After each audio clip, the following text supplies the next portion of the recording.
आलो आहे आपण आत्ता गावाला आणि मी ट्राय करेल की डेली ब्लॉग टाकायला. तर जेवढे दिवस मी गावाला आहे तेवढे दिवस मी डेली ब्लॉग करायचं ट्राय करेल.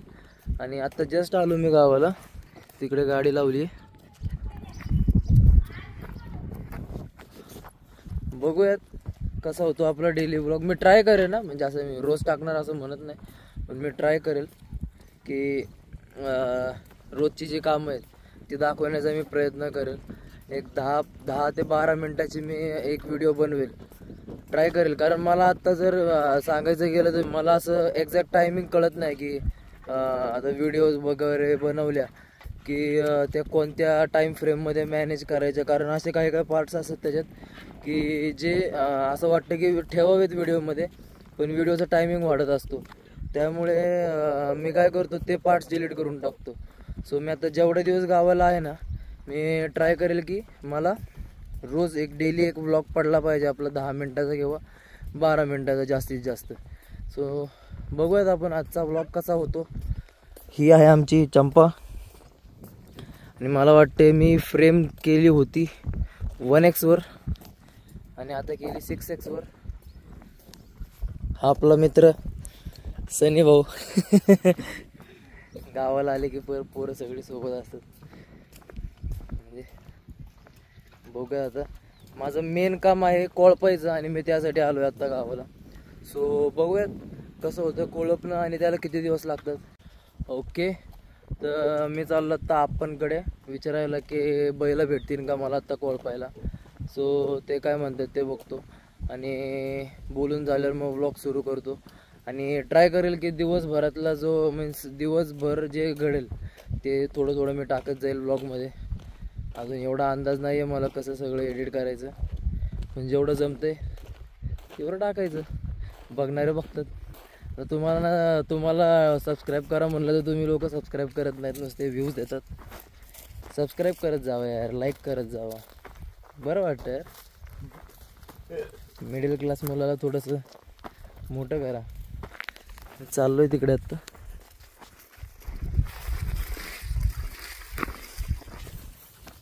सो बोलतो आणि लगेच पुढच्या सीनवर जाऊ.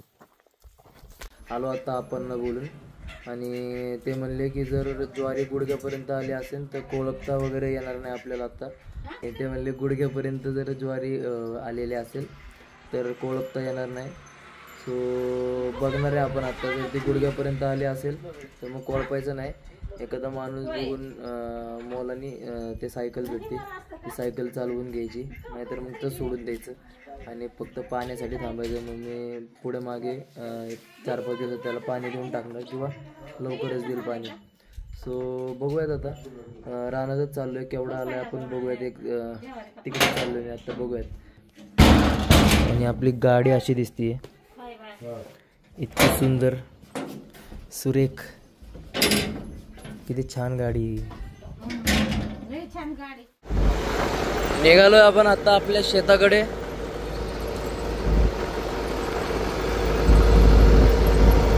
ह्याला म्हणतात देवमान तळ. असंच एक तळ त्या साईडला मागे पण तिकडे. ते वेळ भेटला तर मी तुम्हाला नक्की दाखवेल.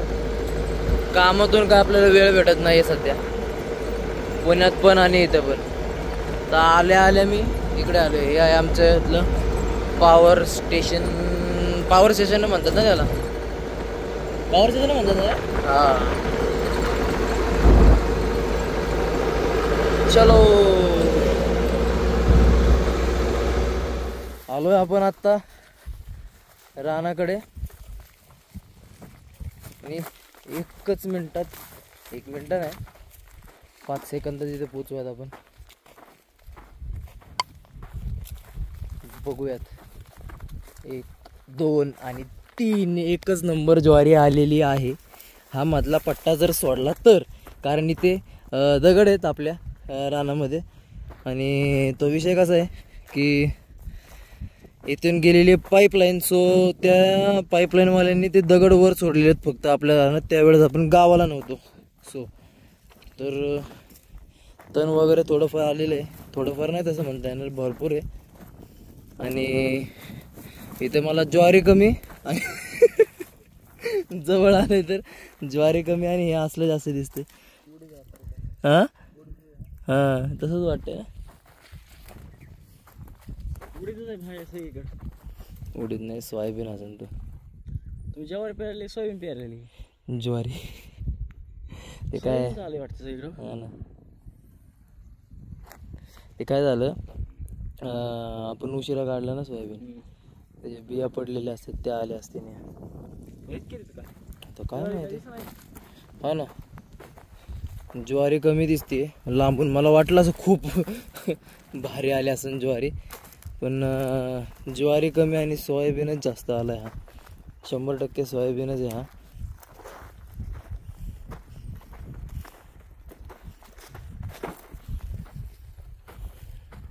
या रानाला मशागतीची गरज आहे. आता मी काय करणार आहे ही ज्वारी जेवढी होईल तेवढी होईल. ही ज्वारी जेव्हा निघेल तेव्हा मी पूर्ण रानातून दगड वेचायची मशीन असते ती मशीन फिरवणार आणि हे असले जे दगड आहेत ना हे दगड एवढे साईजचे आणि छोटे छोटे दगड पण हे वाले असे ते सगळे काढून घेणार. त्याला काय खर्च येईल तो बघणार मी पण ते सगळं पहिलं काढून घेणार जेणेकरून काय होईल की आपल्याला रानामध्ये रोटर नीट फिरवता येईल एकदम प्रॉपरमध्ये.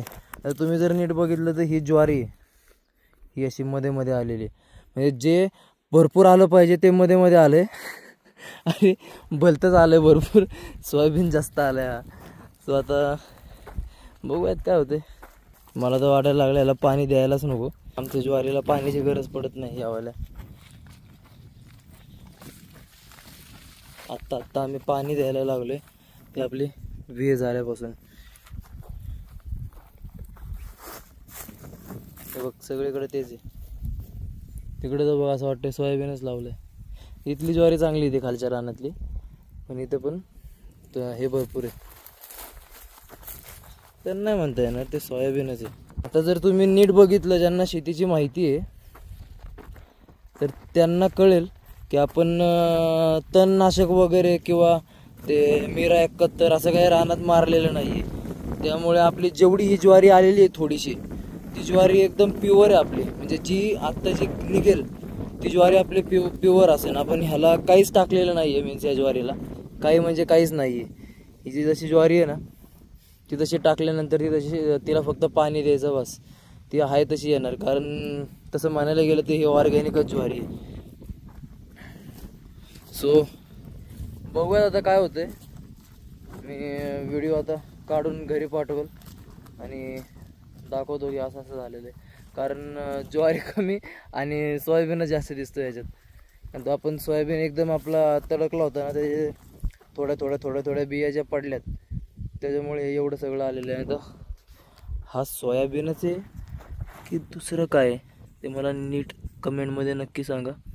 माझ्यामध्ये तर सोयाबीनच असेल. बाकी मला एवढं माहीत नाही कारण मी आत्ता नवीन शेती करायला लागलो आहे. सो भेटूयात 2 मिनिटांनी. बघतो मी काय होतं आहे नियोजन की कोळपायचं आहे की नाही. कारण हे एवढं आलेलं आहे कोळपावता लागेलच आहे.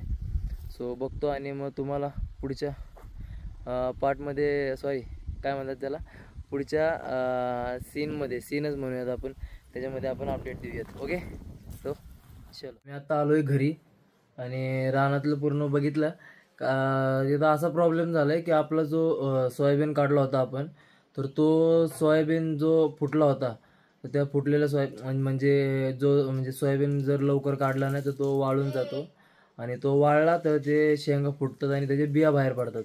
सो मी त्याला बघतोय त्याला आणि ह्या लहान पोरांना बघतोय सारखं. त्यामुळे मी असं का बघतोय. परत मला मित्र चिडवतील की व्लॉगमध्ये सरळ कॅमेरामध्ये बघत नाही इकडे तिकडे बघतो. तर मी हिला बघतोय आणि त्याला बघतोय असं.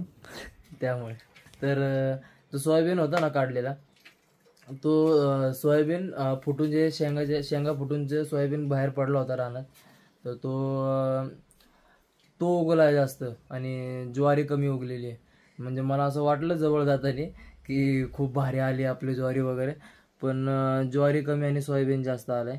सो आता आपण काय करणार कोळपण्यासारखं आहे ते असं एवढं पण मोठं नाही झालेलं ज्वारी अशी कांड्याने आलेलं त्याला. हा कुठे आल्यात कांड्या पण सगळीकडे नाही आलेल्या. काय बघताय रे? हा, तुम्हाला यायचं आहे का ब्लॉगमध्ये? भारी पोरे दिवसभर माझ्याजवळ असतात ते. सो जोक सपाट. आणि तर ते कोळपल्यानंतर तो थोडा थोडा मध्ये मध्ये जे मधल्या सिरीज आपण कोळपणार आहेत, तर त्या कोळपलेल्या सरींमधला सोयाबीन निघून जाईल आणि बाकीचं जो राहील त्याला बघूयात आपण. कारण जर रोजानी बायका लावून जर काम करायचं म्हणलं तर उत्पन्नापेक्षा खर्च जास्त होईल आपलं. त्यामुळे ते काय करायचं नाही. जसं येईल तसं येईन, जशी येईल तशी ज्वारी येईन, पण ज्वारी चांगली असणार आहे आपली. सो कुणाला जर ज्वारी हवी असेल तर मला नक्की कॉन्टॅक्ट करा. मी डिस्क्रिप्शनमध्ये माझा नंबर देतो, तो माझा व्हॉट्सअप नंबर आहे. आणि आत्ताच बुकिंग करून ठेवा. तुम्हाला किती हवं आहे मला टेक्स्ट करून ठेवा, मी तुम्हाला लगेच रिप्लाय करेल. आणि कारण ही जी ज्वारी आहे तर पुण्यामध्ये जामखेडची ज्वारी म्हणजे सिटी, जे मेट्रोपॉलिटन सिटीज आहेत तिथे जामखेडची ज्वारी ही खूप फेमस आहे. सो जामखेडची ज्वारी जर कोणाला हवी असेल, त्यातल्या त्यात आपली ज्वारी ही गावरान बी आपलं, त्याला झिप्र बी असं म्हणतात त्या साईडला. तर ते बी त्या बिया म्हणजे ती ज्वारी खाण्यासाठी खूप चांगली असते आणि हेल्दी असते. कारण मी ऐकले, कारण ह्याच्या आधी आपण हीच ज्वारी लावलेली आहे. माझ्या घरात सुद्धा हीच ज्वारी वापरली जाते, आम्ही बाहेरची ज्वारी खात नाही. सो ज्वारी भारी हे मी सांगतो. आणि असं आहे की जर समजा भाकरी टाकली सकाळी तर ती दुपार म्हणजे काही वेळानंतर ती कडक होते. तर ही जी अशी ज्वारी आहे की ही कडक होत नाही, हिच्या भाकऱ्या मऊच राहतात. सो जर कोणाला ती ज्वारी हवी असेल तर मला तुम्ही कॉन्टॅक्ट करू शकता. मी डिस्क्रिप्शनमध्ये नंबर देऊन ठेवेल आणि करा कॉन्टॅक्ट. हवी असेल तुम्हाला हेल्दी काहीतरी खायला तर. सो आता ते बघूयात आपण. आणि थोड्या वेळाने मी जाईल स्टँडवर, तिथं बघेल की कोण भेटते का मला बैलाने कोळपणारं. आणि जर भेटलंच तर वेल अँड गुड. उद्या मी लगेच करून घेणार ते कोळपून. आणि मग काही दिवसात मामा येईल आणि मामा मग पाणी देईल. तर पाणी कसं देतात तेही दाखवतो मी तुम्हाला. सो आत्ता मी आलो आहे घरी आणि मी आता झोपणार आहे मस्तपैकी, कारण मला खूप झोप आली. मी सकाळी 4 वाजता निघालो तिथून आणि ते 10 वाजता पोचलो आहे गाड्या. ते पूर्ण धुळीने माखलेलो मी. आणि इतकी थंडी, असला कडकडून गेलतो मी थंडीमध्ये. आणि ती गाडी थोडी प्रॉब्लेम देते, तिचे गेअर लॉक होतात मध्ये मध्ये. सो मध्ये मध्ये मला हायवेला प्रॉब्लेम आला, एकटाच होतो मी, तिला नीट करायचं वगैरे. 2-3दा मला प्रॉब्लेम आला हायवेला, त्यामुळे मला उशीर झाला. सकाळी 4ला निघून मी आत्ता 10ला पोचलेलो आहे. सो किती वेळ झाला exact, I think so 4 to 5 hours झाले वाटतं. लवकर आलो असतो मी जर ते काम काढलं नसतं गाडीने तर. तुम्ही ते काम पण करणार आहे जामखेडला जाऊन, तर बघूयात आपल्याला जर जमलंच तर त्या कामाचं पण शूट घेऊयात आपण ते पुढच्या ब्लॉगमध्ये, आत्ता नाही. सो मी आत्ता फक्त आणि फक्त झोपणार आहे आणि भेटूयात संध्याकाळी. आता संध्याकाळचे वाजलेत 6. आत्ता झोपेतून उठलो आहे मी, मग असे झोपलेले होते. हो, आता मी इथून जाईल बैल बघायला. ही कशी आहेत, अशी बैल बघायची आहेत आपल्याला, जेणेकरून ते आपल्या रानातली कोळप मिळेल. तर बघूयात आपण. थोडं शेकोटीला बसतो मी.